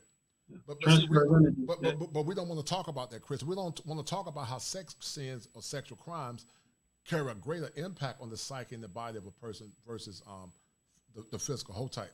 So Drago's Flame said, how about the teacher that became pregnant by her 15-year-old student and was able to out the kid on child support? And Drago's Flame is correct. But see, that's what I'm saying. We talk about the injustice or the inequities that still continue to permeate or precipitate in this country. How in the hell can a 15-year-old boy be asked to pay for child support for a grown-ass woman? That doesn't make any sense to me, Chris Strongheart. Like I said again, I believe in fair and equitable justice all under the law. But I get so sick of these people that when one person does something, we tend to minimize one gender, but at the same time, we tend to give the harsher sentence to the one that was actually victimized. I promise you, if R. Kelly, in my opinion, was of the opposite gender, I don't know if he would, I'm not saying he would have went to jail, but I don't know if there would have been a damn social witch hunt the way this man is being witch hunted, just like Bill Cosby was. A lot of times people that have been traumatized tend to project their trauma onto objects that look like the perpetrator. It's called vicarious trauma, but also it's called projection. They project their unwanted defenses to the person that traumatized them, to say the least. Hold tight. Tim Howard said Chris Brown was sexually assaulted by a grown woman. I didn't know that, Tim, but yep. I'm not surprised. I'm not surprised. And so the question remains, Chris, where's the woman, based on what Tim said, that sexually assaulted Chris Brown? I see, you see the cycle that we're talking about? The other gender, nothing happens to him. But when the man does it, blame the man. So what? No, I'm saying, but did Chris Brown speak on it? I mean, I don't know. That's what I mean. Like, did Chris Brown, like, go to his parents? Did he notify? Like, what age? You know what I'm saying? Like, so, you know, there are factors to where as men, you're seen as to be, oh, you're supposed to be tough. Oh, you some type of punk. How you out here complaining about a girl touching you? You supposed to like that, all that different kind of stuff. And let's not also step over the fact that we do live in a more gynosyncratic society. So these are factors that are going to play under a union or a country that essentially worships women to the point to where they can get lighter charges and sentences, and they can do the same crime as men. They want to be equal, but we are not equal. That is a farce. That is a lie that they created. You know what I'm saying? To perpetuate their narrative. You know what I mean? No, I totally agree, which is only equality. It's situational equality. It's only equality when it benefits them. When it benefits them. And Low End Theory is correct. That's why they're very intentional about calling him R. Kelly instead of Robert Kelly. His label name ties into the business. That's a good point, Low End Theory. Mm-hmm. Was R. Kelly the perpetrator that was victimizing young girls? And was Robert Kelly the broken young boy? Because now I need somebody to listen to this, Chris, because folks don't understand this, because I'm about to drop some fire for their mind. You could be chronologically a 54-year-old man, but developmentally, from a psychosocial perspective, R. Kelly could have still been 4 or 5 from his psychosocial stage of development. Or he could have been 11. But we don't know how trauma impacted his stages of development. We don't know if Robert Kelly developed alternate egos. We don't know what demons manifest inside of him that caused him to become the monster that he was. But I promise you this, Robert Kelly was not always R. Kelly. He became R. Kelly, and he needs to go to jail. Don't get me wrong. He definitely needs to go to jail. But should his past be taken into consideration? Or is this just an elaborate witch hunt to continue to demonize men? Let's go to the questions real quick. Hold tight. So Kush the God says, so Chris, you don't think childhood trauma shapes you into becoming an adult? R. Kelly was raped by men and women.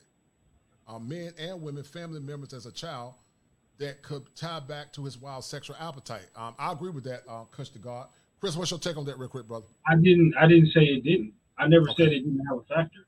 You know what I'm saying? I said that the outcome has still turned out to be the same. I'm not saying that it could tie back to his sexual. That's exactly, I actually agree with that. I said that, and we're both agreeing that, you know, his result of what happened to him as a child, he's lashing out, and he is acting, you know what I'm saying, on that trauma. That's exactly what I said. You know what I mean? So I don't know what a miscommunication is in that. But the thing is that, yeah, you know what I'm saying, things happen to him as a child. In the end result, because this is what happens when you let something go unchecked. You know, he fell through all the systems or all the hands that could have caught him and saved him. His parents failed him. His family failed him. His community failed him. The men around him failed him. You know what I'm saying? Eventually, the women he was dealing with failed him because they started snitching on him. Like when he became R.Kelly, people started talking low key behind the scenes about what he was doing. They failed him.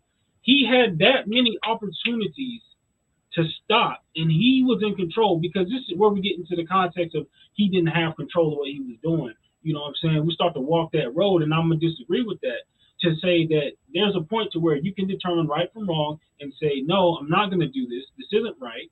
I know what I have to work on as a person, and I'm gonna work on it, and I'm not gonna hurt other people because of my hurt.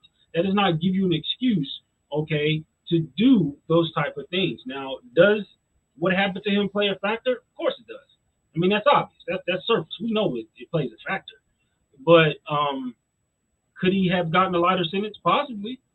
He didn't. I mean, once again, nobody said anything. I mean, like I said, his lawyer, somebody could, if R. Kelly felt like that he could get a lighter sentence, if R. Kelly felt like he was a victim and did not speak out on his own behalf, what are we supposed to do? Have sympathy for him in what regard? Because at this point, now I'm obviously, if it's a child, that's different when they're at that stage of life. But he's a full-grown man. He's a full celebrity, and he is created a ring or a cycle of, you know what I'm saying, preying on young girls. At this point, no, bro, you're a villain, and we're calling the Avengers to get you up out of here, bro. It's a wrap. No doubt, no doubt. Shout out again to my man Low in Theory. Low in Theory is bringing the rain. He's making it rain. Low in Theory making it rain. Shout out once again to Low in Theory for the $5 super chat. He had the means to get himself help if he really wanted it, and that's a good point. That's a good point, Low in Theory. You know, this thing about trauma and sexual abuse is so nuanced. You know, it's just on surface it seems like it's simple. But it's a lot deeper than what meets the eyes. You know, it's a lot. It seems like it's nuanced on surface, but it's a lot deeper than what meets the eyes. Snuggle made a very interesting point. Snuggle said the arrogance of these people talking about the young man. I wonder if they talked about the same energy with the white people, but it's very interesting how you have that same energy towards your own. Yeah, that's a good point, Snuggles. But you know what? We live in a world where many black men are not taught to speak up for themselves. They don't see themselves as having any inherent value. What young man is she talking about? She's talking about R.Kelly, Chris. She's saying that. Young man? Oh, Snuggles, what are you, 70? So what? No, I'm saying because she said she's calling R. Kelly. I guess she's referring to R. Kelly as a young R. man. Kelly's 54, but you know, that's just a euphemism. She said, I find it very magical how black people talk about themselves but expect others to be magical when the shoe is on the other foot. We will see another case will arise. Let's see what you do. Okay, first of all, we don't have crystal balls. We can't call that either way. And, you know, in regards to Snuggles, I mean, if we want to all of a sudden just drag the white man in here out of nowhere, this has nothing to do with race. This is an in-house conversation, and we at the table right now discussing business as men on behalf of our community and things that happen as a result of what has happened throughout the last 50 to 60 years as a result of where we are now. Dragging white folks into this, we're not even on that. So get out of here with that nonsense. I think what she's trying to say is that we're so quick to demonize black men, and that when white people do the same thing, then we want to, start rallying. White people hate black people. I think her logic is that we're quick to throw our own people under the bus instead of, opening their minds up and giving them some kind of level of some form of clemency.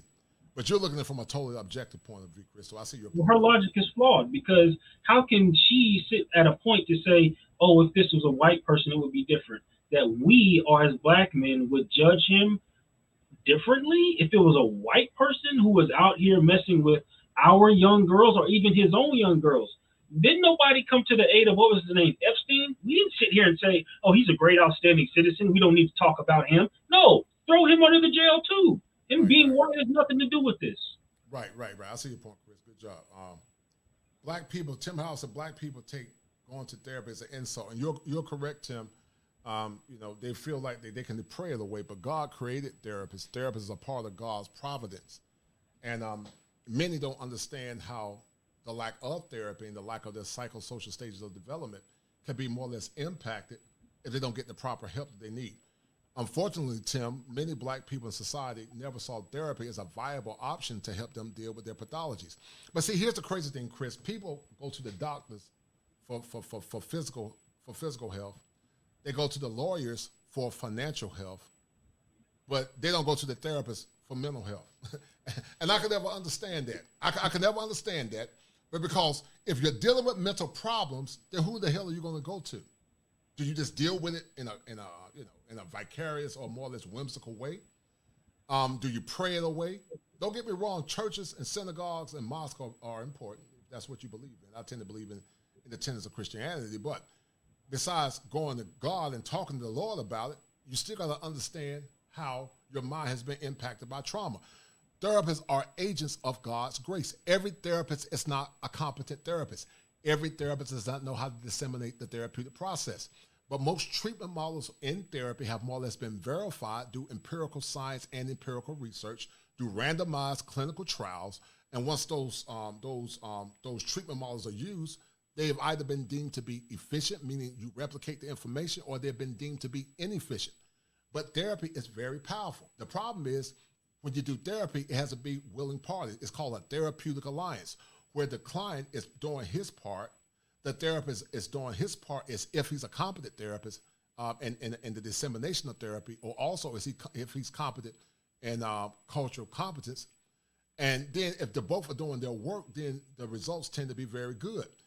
But like my professor told me when I was at UNC Chapel Hill, he said, what you do once you leave my session is not my business, which basically means if you don't do the work yourself, you're not going to get the outcomes that you want. Many people see therapists like this waving a magic wand.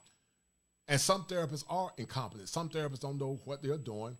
And some therapists don't understand the people that they are serving. But the therapeutic treatment models are very efficacious. They are very research-based, and they're also substantiated in what's called collaborative empiricism or empirical science. So therapy is a very viable point of view, but it depends on how you disseminate it and the treatment model that you are using. And that's what people don't understand about the therapeutic process. It's powerful, but we tend to stigmatize it because we never saw therapy as a viable option. Unfortunately, guys, when we were slaves, Snuggles has caused every young person young. That's funny. It's not nonsense. Don't forget, Jeffrey, yeah, Magenta Pill individual, no doubt, brother.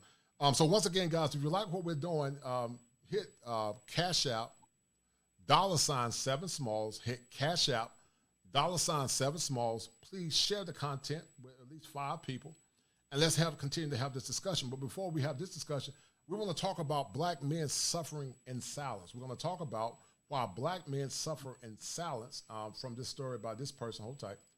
And we're going to process this information as well. Hold tight, guys. Hold tight, hold tight, hold tight. Cultures we don't think about to get that person arrested. It's the background that we come from. I've been there too. I was sexually abused as a teenager by someone older who I trusted. And when I looked for help, I couldn't find any. I even tried to find something to show that I wasn't the only black man out there who had been abused as a young person. I found nothing. My experiences made me want to find out what is holding back black male victims of sexual abuse from speaking out. Over the past few months, I've spoken to several black men who have also struggled with childhood sexual abuse. Most of them have stayed totally silent until now. I think it messed me up, you know. It messed me up. People like Chris, whose name we've changed. It's like a scar that's there that you can't get rid of. Chris was just 11 when he was groomed by a 19-year-old prefect at his school. We had to walk past these bushes. It was dark. Nobody could see us. We went in there. He said, He's... Hold on. Oh, God. Sorry. It's okay. Take your time. Right.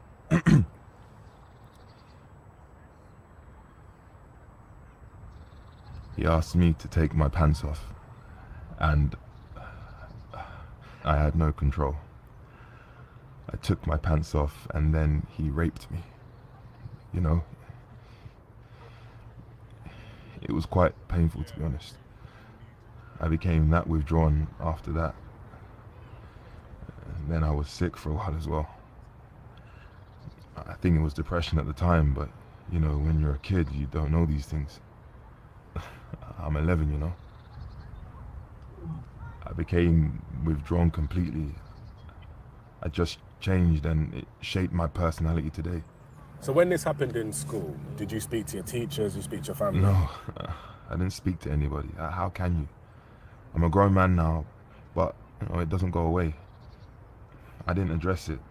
See, that's the thing, I didn't address it, and because I didn't address it, it didn't go away. After having a breakdown at university, I was made to see a therapist. And it really helped discussing what had happened to me, and it helped me move on in life. But like Chris, most black men don't ever speak up. Nationally, black men are 17 times more likely to be diagnosed with a serious mental health illness than white men. For many black men, that's because their first experience of talking about their mental health and how they're feeling comes at a crisis point. This is one of the therapy rooms that we use. Something that Willis, a trauma therapist, knows all about. There's a large number of men that will access or begin to speak about their abuse whilst in the criminal justice system, because they've reached a point where it's almost as if they're at that broken point and there's nothing else to lose. The impact on black men holding on to their stories and not speaking out is one of explosion or implosion. So for me, the explosion is whereby, you know, there's this outbursting and outpouring of emotion and pain in a way that can't be met because it's just an explosive experience. The implosion is that sense of depression. I'm holding a parliamentary report into childhood sexual abuse that's just been released. But even in this chunky document, someone like me, a black gay man, is still hidden. Right at the end of it, it says that black and LGBT survivors' experiences have not been included because of a lack of information. All right, so I'm not going to continue to more or less press that point, but whether, you know, I'm not pushing that agenda, but my point, and thank you, D, for pointing that out, brother. Thank you, D. Thank you. I appreciate that, D. You were on it, but I'm not here to push that. But the point being made in this particular argument is that whether you LGBTQ or heterosexual, men that are molested tend to suffer in silence. Thank you, D, once again. Thank you, brother. But men that are molested tend to suffer in silence, and it does become an implosion where they actively die inside, or it become an explosion where they turn and go around and victimize. But to the people that are listening, let's continue to have this conversation, because I got another clip I want you guys to listen to, and it's by a guy called D. Can't think of his name. D. Zellinger, and he talks about Jada Pickett traditionally was messing with young boys. So let's look at this real quick, guys. Let's have a discussion. I'm going to sign off in a few minutes. Thank you guys for the support. You guys are doing an awesome job. I like where the channel is growing. I like having my man, Young Crab, Chris Strongheart on to give his points of recollection. And so let's look at this clip, guys, and let's have a conversation. Good friends with Chris Kelly and Chris Ross and Smith? Yeah, Chris Ross. Yeah, that's about little homies. That was our homies. You know what I'm saying? We kicked it with them all the motherfucking time. Wow. That was the first dude I seen. You think Jada Pickett was entangling? She was entangling with Chris Kelly from motherfucking Crisscross, because Crisscross was in the room and he was like, Jada Pickett is at the door, but don't leave. Take this weed. Chill. We like, damn, that mother gave us an ounce of weed. We're going to kick it right here. Then he came back in. He said, yeah, that was Jada Pinkett. I'm like, damn, this nigga fucking Jada Pinkett at a young age. Wow, Chris Kelly was then. 1993, around that way. Wow. You know, yes, he was entangling me. Shout out to Jada.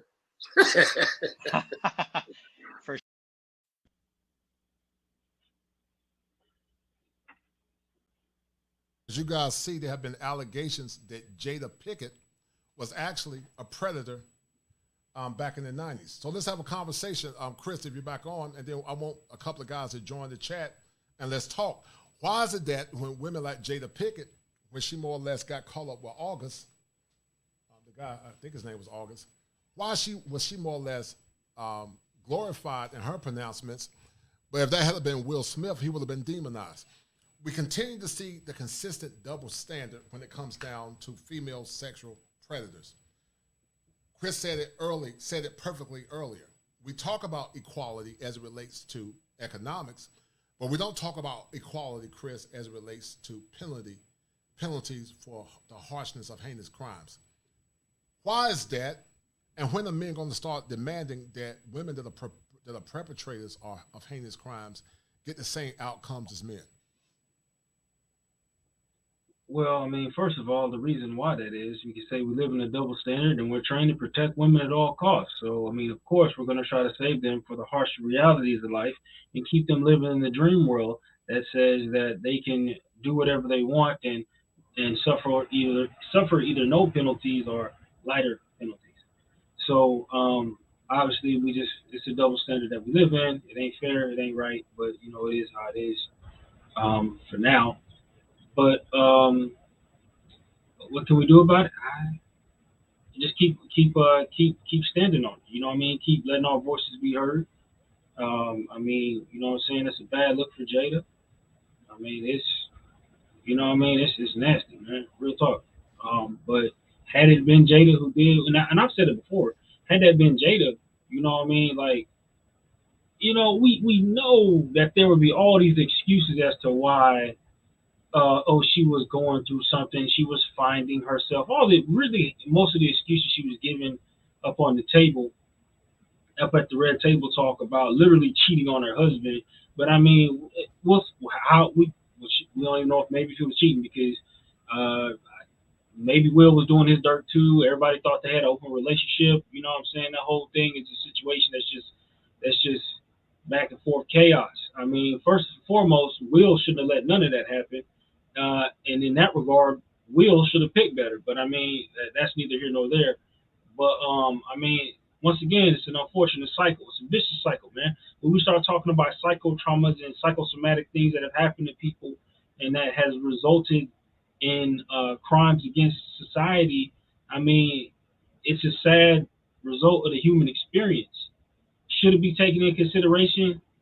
Yeah, but the law is still the law.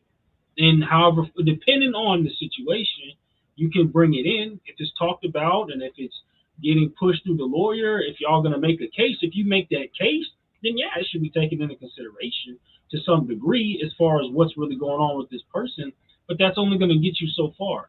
I mean, it's not really going to, in regards to somebody having some type of psychotraumatic thing that had happened to them, that's not really going to change the outcome that much depending on what it is.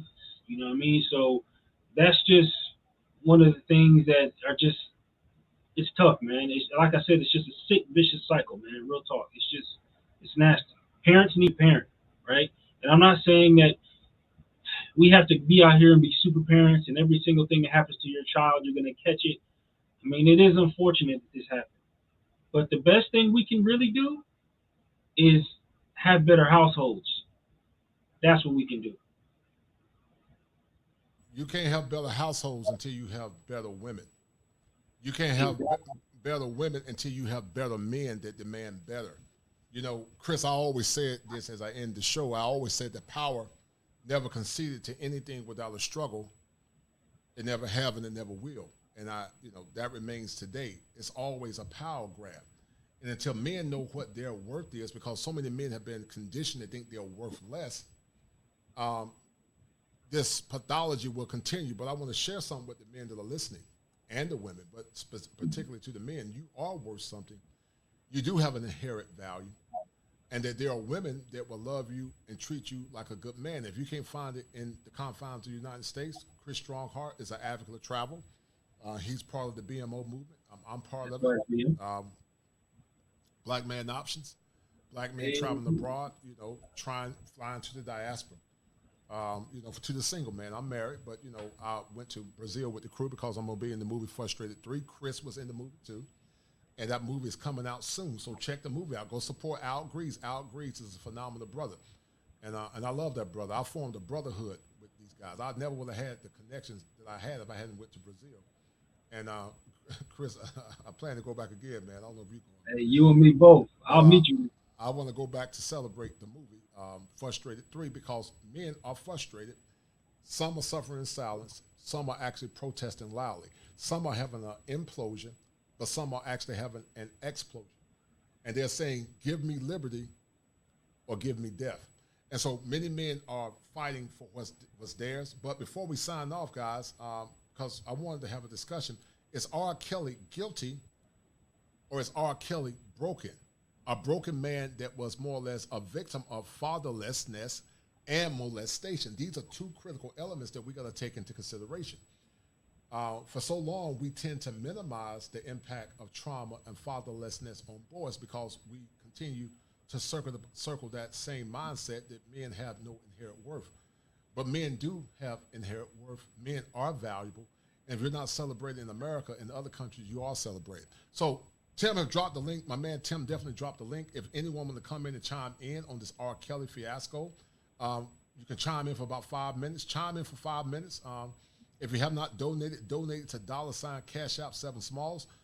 If you're struggling with any pathology, I do non-diagnostic consultations. I cannot treat you, but I can give you a non-diagnostic consultation where I can help you look at the parameters of the issues that you are dealing with.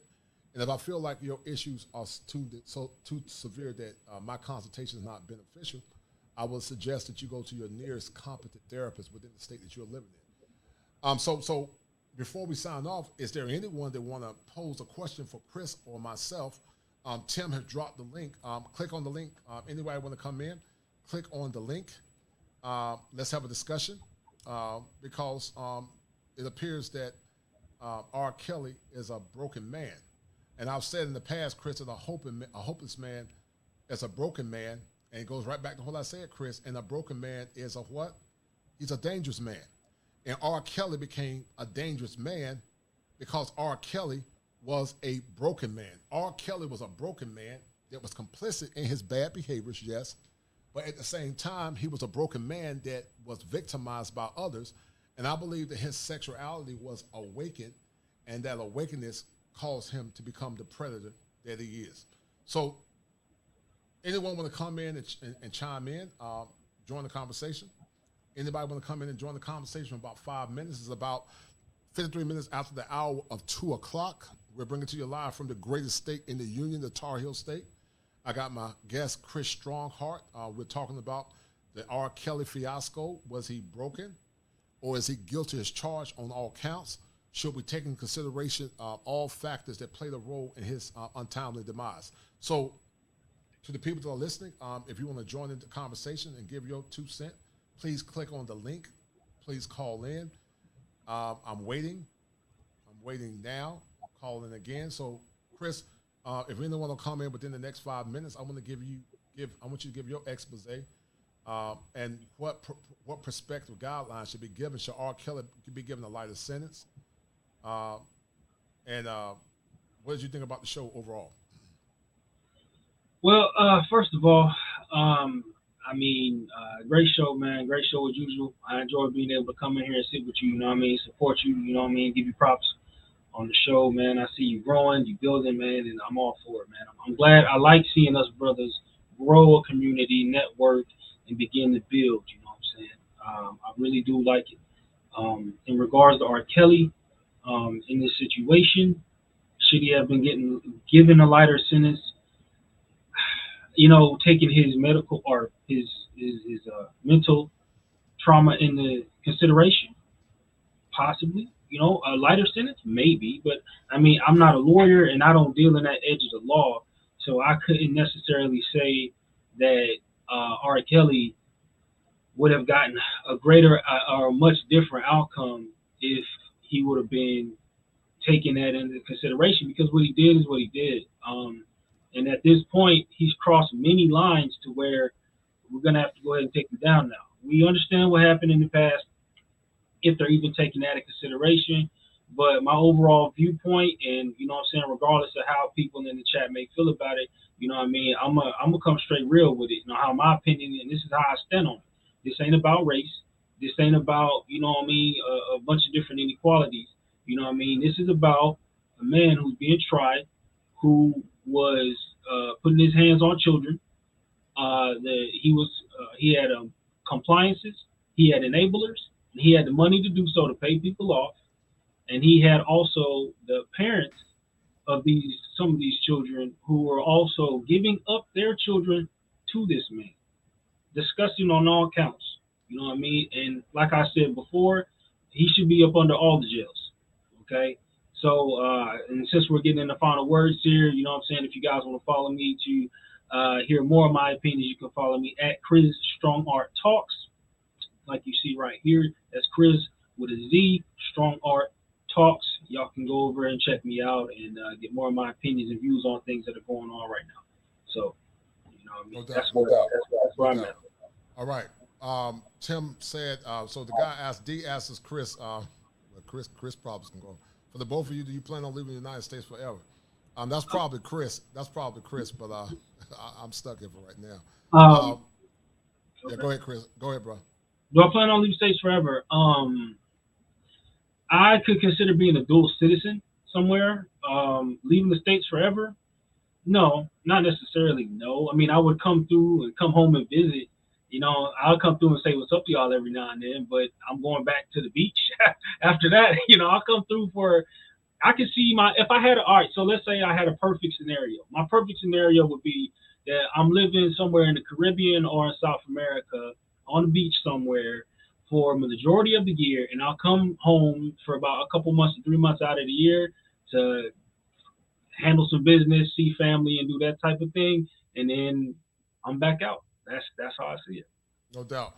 Bay C said, I think at this point, I think pedos and rapists deserve life in jail, just nip it in the bud and present future cases. Well, Bay C, I hope you feel women, you know, it's the same for women too. Because if you do believe in that, then there should be a lot of women in jail or thrown under jail. And Bay C, if you want to join the conversation, join in for a few minutes. I'm about to go in a minute. For non-diagnostic consultations, thank you again, Tim. Tim was always on it. Contact me at kosherclinician@gmail.com. That's kosherclinician@gmail.com. I can help you work through some of your pathologies and some of the things that you're dealing with. Shout out to my man, Dragos Flame. Thank you, brother, for the $10 super chat. Thank you, Dragos, man. You are holding it down for a brother. Much love to my man, Dragos Flame. Thank you once again, brother. And also to Snuggles. She said, I hope you're saying that parents should be in jail for feeding their so-called innocent children to a known wolf. I totally agree with that, Snuggles. Yes. 1,000%, Snuggles. You are 1,000% correct. 1,000% correct. Bay C, I'm going to go that harsh in according to Tim Howard. But for murders, yes, but pedos and rapists, I would say 30 years of mandatory therapy and counseling. Yeah, Chris. Tim, I agree with you, brother. Some element of counseling needs to be in. And so Bay C said, I'm equally disgusted by the women perpetrating sexual crimes as well. So once again, it's about 58 minutes after the hour of 2 o'clock. I'm going to sign off in a minute. If anyone want to come in and give a brief synopsis, please do. If anyone wants to come in and give a brief synopsis, please do. But if not, please share the show. Once you share the show, please hit the one button. If you're sharing the show, hit the one button if you're sharing the show. And we're going to sign off in a minute. So, Chris, thank you, brother, for joining in. Join us live Saturday. We're going to have a show that's going to be powerful and impactful. And it's going to talk about the man tree. Many women think the man tree would exist forever, but the man tree is not a commodity for women to pick a man from. Many women are finding out the hard way that the man tree actually does have an expiration date. And we're going to have a distinguished guest of panelists where we're going to be talking about the man tree, and then what time does the man tree dry up? And then will some women be singing that song by Patti LaBelle saying, I'm on my own. So So I'm glad you guys joined in. This has been a phenomenal show. My man Tim Howard always holds it down for a brother. I love that brother. Tim is like a magician. He's everywhere, him and Gail Lockett. Shout out to Tim. No doubt. Tim be holding it down for the brotherhood. Tim be holding it down for the brotherhood, man. I appreciate Tim. And I'm gonna play this little clip for you guys again. We're gonna sign off. I wanted someone to come in, some of the women to come in and join, but I don't know. I don't think they're not in there. I'm sure there's women looking, but, but I don't know. Come on in. We don't bite. But I don't know, Chris, if they got the heart or the courage. Well, honestly, I think that most people generally is in agreement, though. That's what I'm thinking. I think that there's a lot of people are just kind of looking. Say again, Chris. No, I just feel like there's a lot of people who are just kind of looking at it. There's not much that really needs to be said about it. You know what I'm saying? He kind of did what he did, and we've been knowing about what he's done in the community for many years now. And at this point, he's had it coming, and he's going to jail now. To be honest, that's really what I feel like the majority of most people are just kind of like. Most people, I don't really feel like have a big conflicting point of view about this. And they just kind of look at it in agreement, like, hey, man, he did what he did. And, yeah, they're giving him the books now. So Right. Well, Snuggles, I'm not doing it for an echo chamber, but I just want to hear a point of view. But I have to go. I have clients to see. But this has been another interesting discussion. I love the crew. I love the guys. Thank you guys for joining in. We're about to sign off. And before we sign off, I'm going to run this little thing real quick, and then we're going to sign off. And then we're going to continue to ask ourselves the question. Hold tight, Chris. We're going to ask ourselves the question, if R. Kelly is a victim of being schizoid, why so many people are schizoid about this particular argument, or should R. Kelly get the harshest penalty under the law?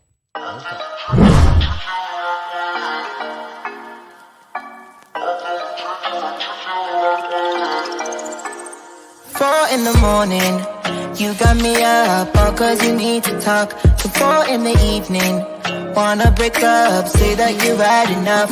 I'm tired of talking, again and again, argue about everything. You are my darling, this kiss and make up, I know you wanna touch. You call me every night, call me every day, I just wanna get you alone now. Trust me when I say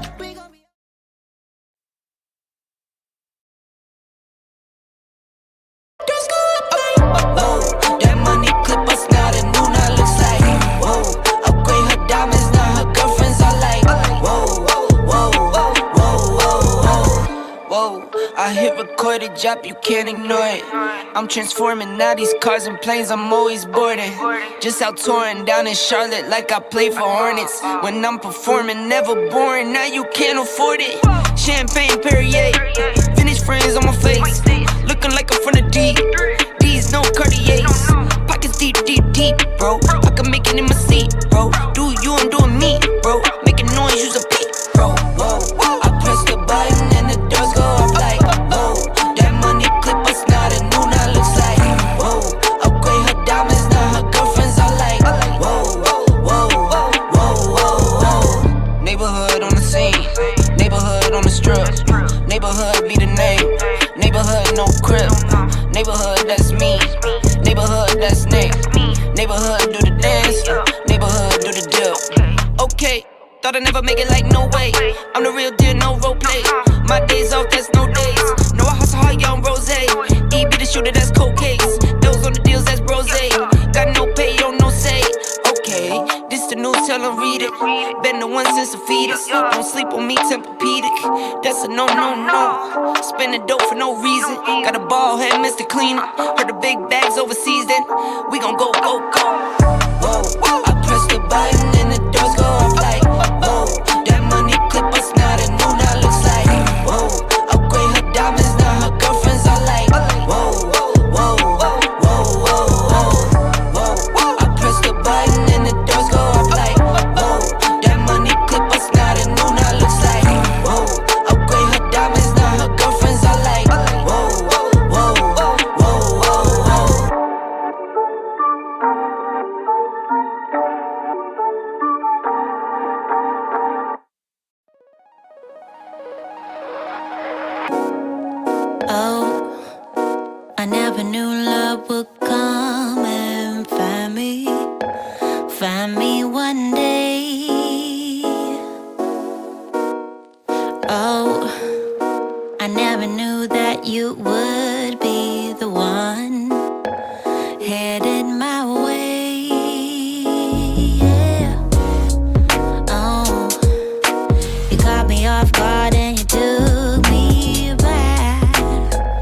took me by surprise.